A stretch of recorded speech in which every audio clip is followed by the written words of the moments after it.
একটা দূরের পাহাড়ের ভেতরে ছিল এক প্রাচীন গ্রাম, নুরাবাদ। গ্রামটি শান্ত, সবুজ এবং ফুলে ফেলানো ছিল।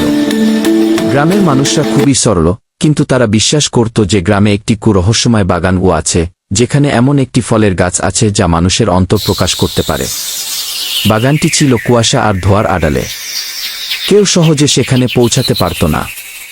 লোকমুখে গল্প চলত, যে ব্যক্তি সেই ফল খায় সে নিজের আসল চরিত্র দেখতে পায়। গ্রামের একটি ছেলে ছিল ইসমাইল। সে খুব বুদ্ধিমান, কিন্তু মাঝে মাঝে লোভের চক্রান্তে পড়ে। একদিন সে খেলতে খেলতে সেই রহস্যময় বাগানের কাছে চলে এলো। চারপাশে কুয়াশা, অদ্ভুত গাছ আর হালকা সোনামালাকার ফল ঝুলছিল। ইসমাইলের মনে এক ধরনের আগ্রহ জন্মল। সে ভাবল, শুধু একবার ছুঁয়ে দেখলে কি ক্ষতি। ইসমাইল খেলতে খেলতে গ্রামের প্রাচীন বাগানের কাছে চলে এল। বাগানটি যেন কুয়াশা আর আলো দিয়ে ঢাকা, আর প্রতিটি গাছের পাতা হালকা দুলছে। গ্রামের বড়রা ইসমাইলকে সতর্ক করল, যে ফল খায় তার অন্তর প্রকাশ পাবে। শুধু সত্য ও সততার পথের মানুষই বাঁচতে পারবে। ইসমাইলের মনে কৌতূহল জন্মল। সে ভাবল, আমি কি দেখতে পারব আমার অন্তরের সত্য? ঠিক তখন মনে পড়ল কোরআনের শিক্ষা, ইন্নাল্লাহা ইয়ামুরুকুম আন তুআদ্দুল আমানাতি ইলা আহলিহা কি সূরা আন-নিসা। আমি কি যথাযথভাবে আমার ইচ্ছাকে নিয়ন্ত্রণ করতে পারব? সে গভীর শ্বাস নিয়ে বাগানে ঢুকল, আর তার যাত্রা শুরু হল। বাগানের ভিতরে ঢুকেই ইসমাইল দেখল লাল, নীল ও সোনালী রঙের ফল ঝুলছে। প্রতিটি ফল যেন নিজের আলো ছড়াচ্ছে। তার চোখে সবই নতুন, অদ্ভুত এবং আকর্ষণীয়। ইসমাইলের মনে এক মুহূর্তের লোভ জন্মল, শুধু একবার ছুঁয়ে দেখলে কি ক্ষতি। কিন্তু হঠাৎ মনে পড়ল কোরআনের আরেকটি শিক্ষা, ওয়ালা তাকরাবু মালাল ইয়াতিমি ইল্লা বিল্লাতি হিয়া আহসানু কি সূরা আন-নিসা। অর্থাৎ, অন্যায়ভাবে কোনো প্রলোভনে পড়া ঠিক নয়। সে নিজের ইচ্ছাকে নিয়ন্ত্রণ করল। হঠাৎ একটি লাল ফল নিজে থেকে তার দিকে নেমে এল। ইসমাইল বুঝল, আল্লাহ ধৈর্যশীলকে পুরস্কৃত করেন। হঠাৎ বাগানে হালকা কুয়াশা ভেসে এল। প্রতিটি গাছ যেন ফিসফিস করে বলছে, সত্যিকারের শক্তি লোভ নয়, সততা গু। ইসমাইল দম বন্ধ করে শুনল, আর মনে মনে বলল, আমি বুঝছি, সততা ও ধৈর্যই সত্যিকারের শক্তি গু। কুয়াশা ছড়িয়ে গেল, আর ইসমাইল দেখল আলোকিত ফলগুলো শুধু তার জন্যই ঝলমল করছে। ইসমাইলের বন্ধু হাকিম বাগানের রহস্যের কথা শুনে আসে। সে লোভের প্রলোভনে পড়ে ফলের দিকে ছুটতে চায়। সে ছিল খুব লোভী। মানুষের জিনিস আত্মসাৎ করা, দুর্বলদের ঠকানো তার অভ্যাস। সে শুনেছিল এই বাগানের ফল নাকি ক্ষমতা দেয়। সে মনে মনে বলল, আমি তিনটেই নেব, কে আমাকে আটকাবে? হাকিম প্রথমে ছিঁড়ল লাল ফল। ফল ছোঁয়ার সাথে সাথেই তার চোখে অদ্ভুত আগুন জ্বলে উঠল। হঠাৎ সে দেখতে পেল, সে এতদিন যাদের ঠকিয়েছে তাদের কান্না।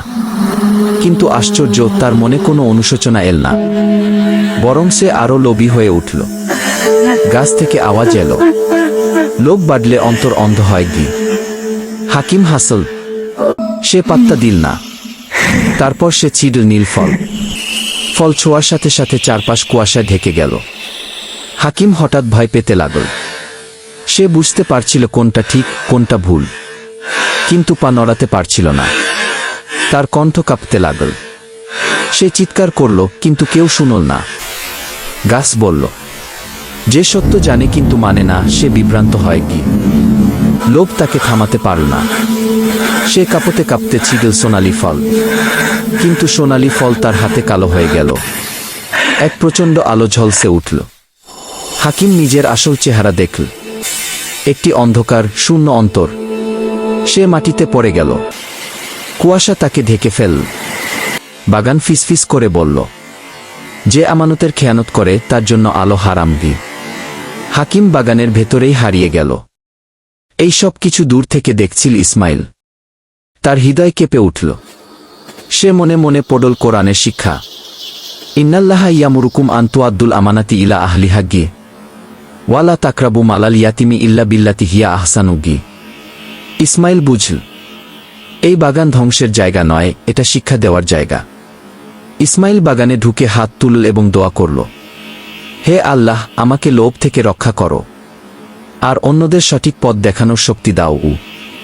হঠাৎ একটি সোনালি ফল নিজে থেকেই তার সামনে নেমে এলো। সে ফল ছিঁড়ল না, সে শুধু মাথা নত করল। ফল আলো হয়ে চারপাশে ছড়িয়ে পড়ল। কুয়াশা সরে গেল।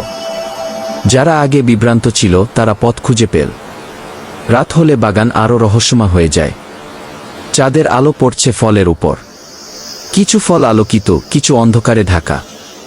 ইসমাইল বুঝল, আলোকিত ফল শুধুমাত্র ধৈর্যশীল এবং সততার পথে থাকা মানুষদের জন্য। সে ধীরে ধীরে এগিয়ে গেল এবং একটি সোনালী ফল তুলে নিল। ফল তাকে শিখাল, প্রতিটি সিদ্ধান্তে সততা এবং ধৈর্য আল্লাহর কাছ থেকে পুরস্কৃত হয়। ইসমাইল লক্ষ্য করল বাগানের সীমা পেরোলেই কিছু মানুষ হারিয়ে যাচ্ছে। কেউ যাদের ইচ্ছাশক্তি দুর্বল, তারা নিরাপদে পার হতে পারছে না। সে বুঝল বাগান কেবল আলোকিত মানুষের জন্য। সে প্রার্থনা করল আল্লাহর কাছে, হে আল্লাহ, আমাকে সততার পথ থেকে বিচ্যুত হতে দিও না। একটি প্রাচীন গাছ ইসমাইলকে শেখায়, যে নিজের ইচ্ছাকে নিয়ন্ত্রণ করে সে সত্যিকারের জ্ঞানী। প্রতিটি আলোকিত ফলই শিক্ষা বহন করে। ইসমাইল প্রতিটি ফলের আলো থেকে একটি করে শিক্ষা গ্রহণ করতে থাকে। ইসমাইল গ্রামে ফিরে এলে সবাই তার গল্প শুনে মুগ্ধ হল। বাচ্চারা শিখল লোভ ও প্রলোভনের সময় সততার পথে থাকা কত গুরুত্বপূর্ণ। বড়রা বুঝল সততা শুধু ধর্ম নয়, জীবনকেও আলোকিত করে।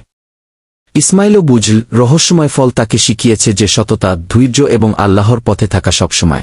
এই গল্পটা ভালো লাগলে সাবস্ক্রাইব করলে খুব খুশি হব। ধন্যবাদ পাশে থাকার জন্য।